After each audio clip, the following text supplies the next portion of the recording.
放大假之前，有啲掛住瘋瘋食堂，就煮咗一個簡單嘅晚飯。食完晚飯就帶兩個仔去路環散下步。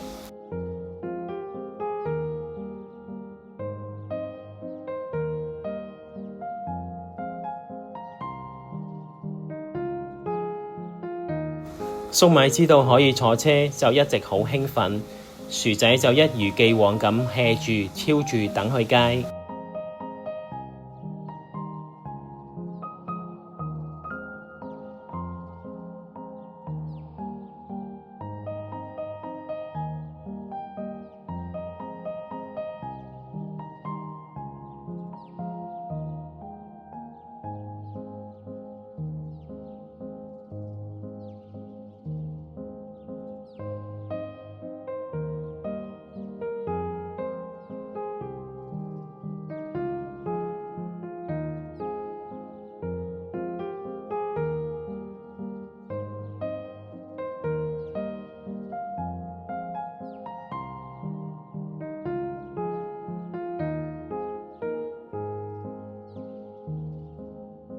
去到路環碼頭，坐喺岸邊吹住海風，食魚乾，飲下水，即刻成個人、成隻狗都放鬆晒。